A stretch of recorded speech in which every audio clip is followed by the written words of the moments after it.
जय शनिदेव महाराज की। भक्तों, मैं आज आपके समक्ष शनिवार व्रत कथा और उसकी विधि लेके उपस्थित हूँ। शनिवार व्रत कथा शनिदेव को शांत कर उनकी वक्र दृष्टि से छुटकारा दिलाती है।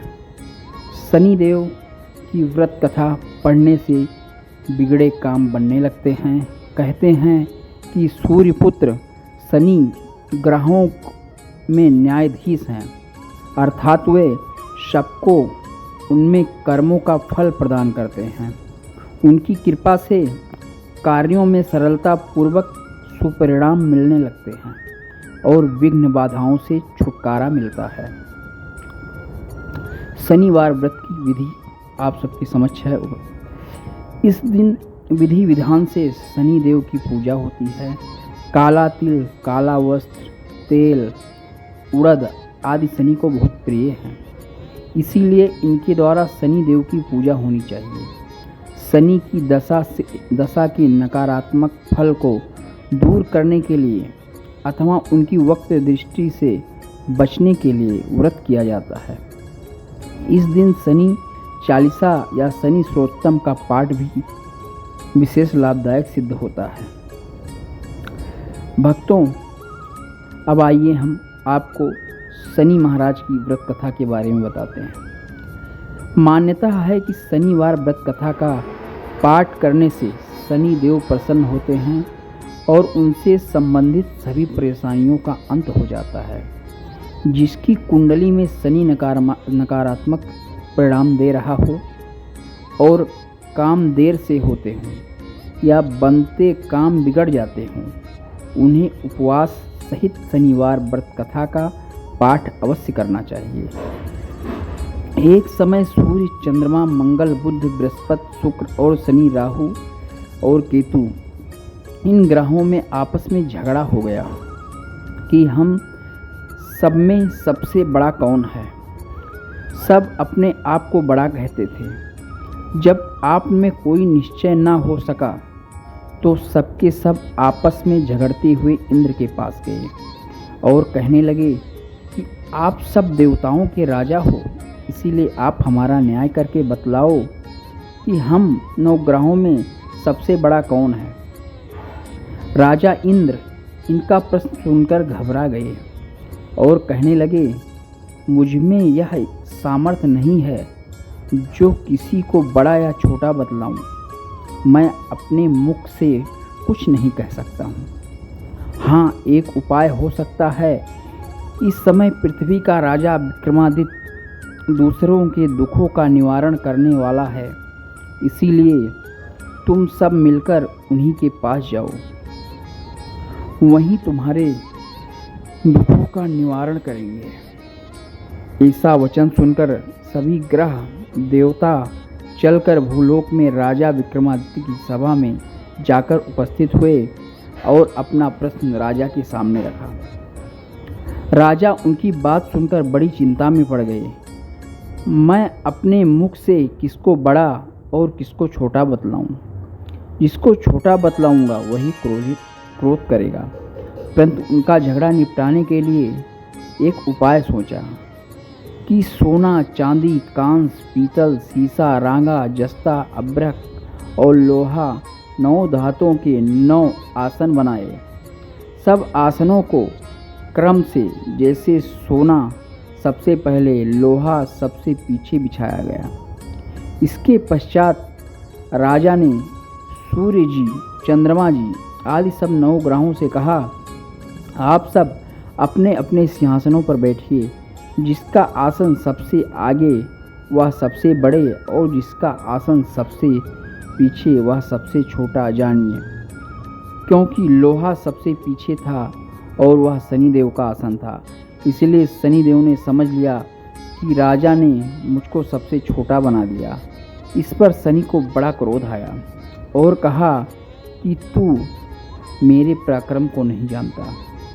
सूर्य एक राशि पर 1 महीना, चंद्रमा 2.25 महीना, 2 दिन, मंगल 1.5 महीना, बृहस्पति 13 महीने, बुध और शुक्र 1 महीने, परंतु मैं एक राशि का 2.5 अथवा 7.5 साल तक रहता हूँ। बड़े बड़े देवताओं को भी मैं भीषण दुख दिया हूँ।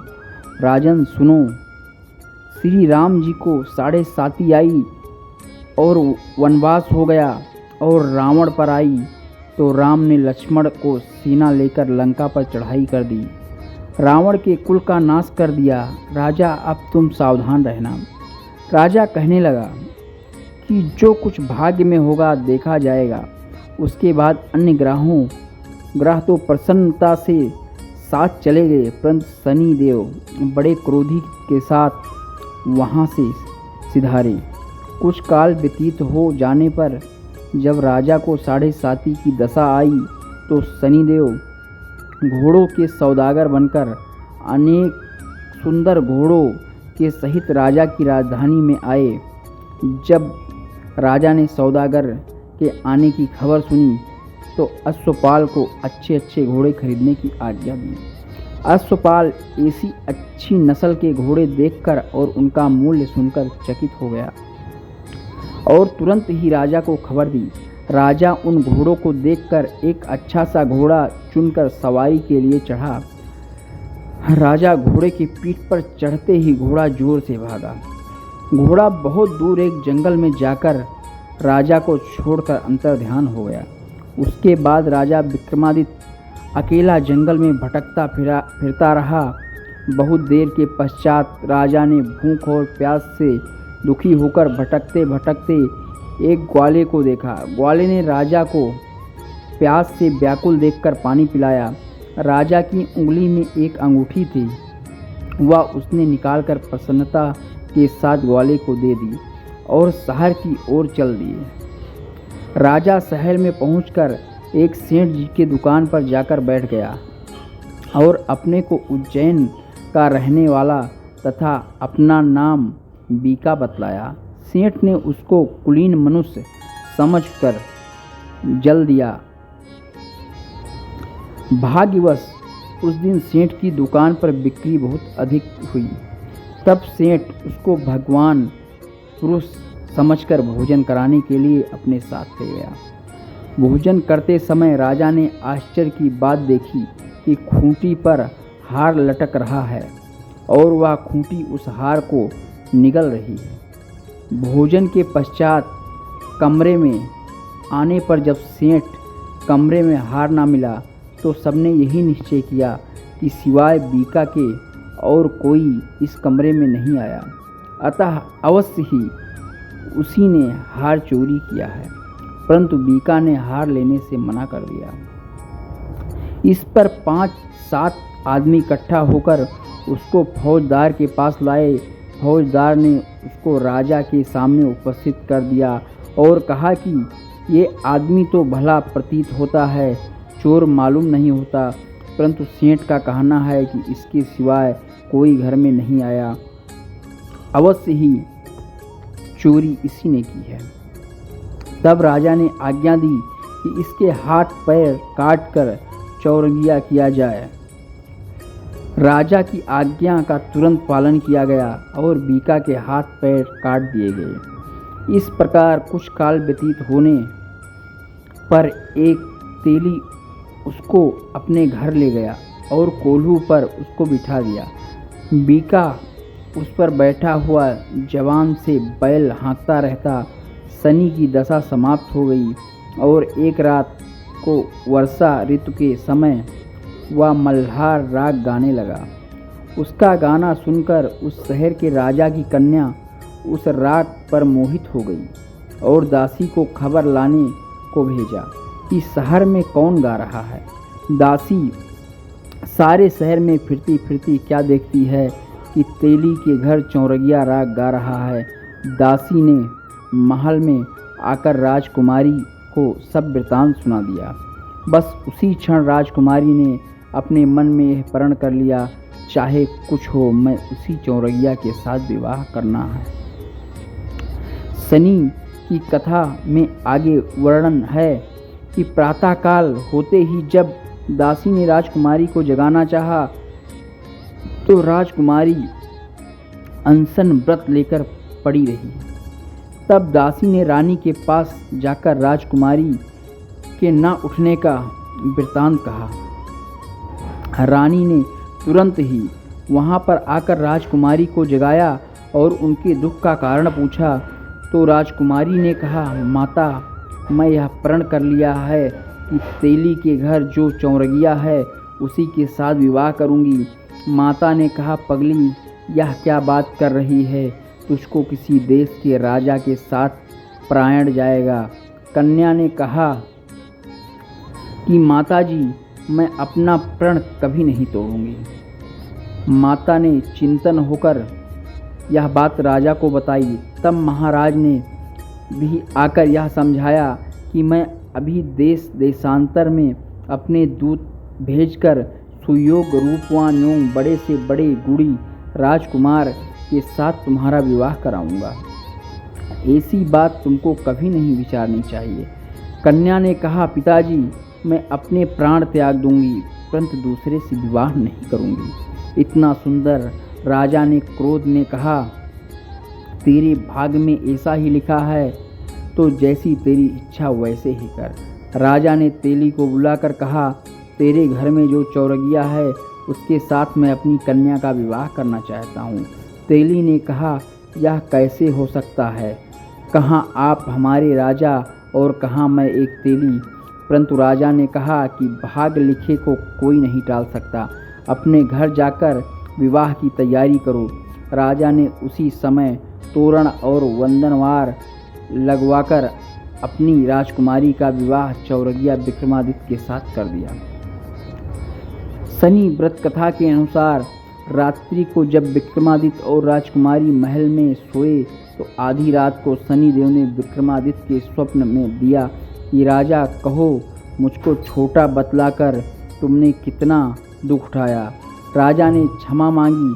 शनि देव ने प्रसन्न होकर विक्रमादित्य के हाथ पैर दिए।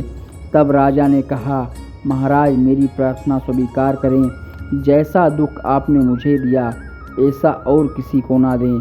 शनि देव ने कहा कि तुम्हारी यह प्रार्थना स्वीकार है।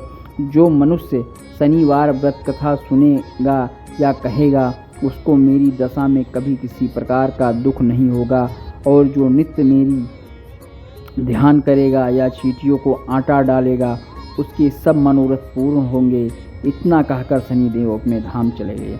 राजकुमारी की आंखें खुली तो उसने राजा के हाथ पांव देखे तो आश्चर्य को प्राप्त हुई। उसको देखकर राजा ने अपना समस्त हाल कहा कि मैं उज्जैन का राजा विक्रमादित्य हूँ। यह सब बात सुनकर राजकुमारी अत्यंत प्रसन्न हुई। प्रातःकाल राजकुमारी से उनकी सखियों ने पूछा तो उसने अपने पति का समस्त वृत्तांत सुनाया। तब सब ने प्रसन्नता प्रकट की और कहा कि ईश्वर ने अपनी मनोकामना पूर्ण कर दी। जब उस सेठ ने यह सुनी तो विक्रमादित्य के पास आया और राजा विक्रमादित्य के पैर पर गिरकर क्षमा मांगने लगा कि आप पर मैंने चोरी का झूठ दोष लगाया, अतः आप मुझको जो चाहे दंड दें। राजा ने कहा कि मुझ पर शनि देव का कोप था, इसी कारण सब दुख मुझ पर प्राप्त हुआ। इसमें तुम्हारा कोई दोष नहीं। तुम अपने घर जाकर अपना कार्य करो। सेठ बोला कि मुझे तभी शांति होगी जब आप मेरे घर चलकर प्रीतिपूर्वक भोजन करेंगे।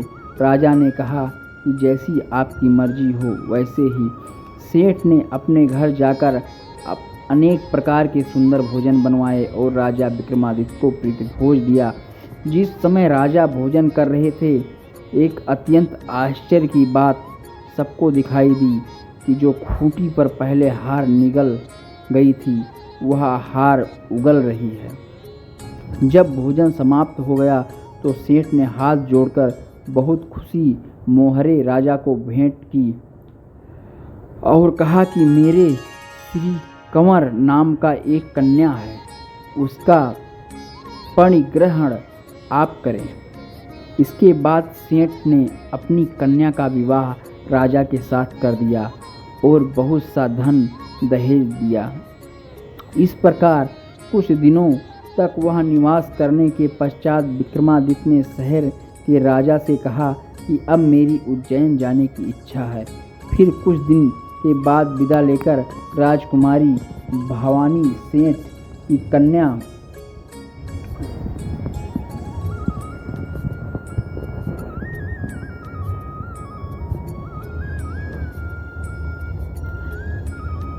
उज्जैन की तरफ चले। जब शहर के निकट पहुँचे और पूर्ववासियों ने राजा के आने का संवाद सुना तो समस्त उज्जैन की प्रजा आगवानी के लिए आई। तब बड़ी प्रसन्नता से राजा अपने महल में पधारे। सारे शहर में बड़ा भारी महोत्सव मनाया गया। रात्रि को दीपमाला की गई। दूसरे दिन राजा ने शहर में यह सूचना कराई कि शनिचर देवता सर्व ग्रहों में सर्वोपरि हैं।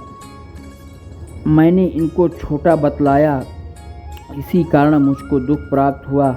इस कारण सारे शहर में सदा शनिचर की पूजा और कथा होने लगी। राजा और प्रजा अनेक प्रकार के सुख भोगती रही। जो कोई शनिवार की कथा को पढ़ता या सुनता है, शनिदेव की कृपा सब दुख दूर हो जाते हैं। शनिदेव की कहानी को व्रत कथा के दिन अवश्य पढ़ना चाहिए। ओम शांति शांति।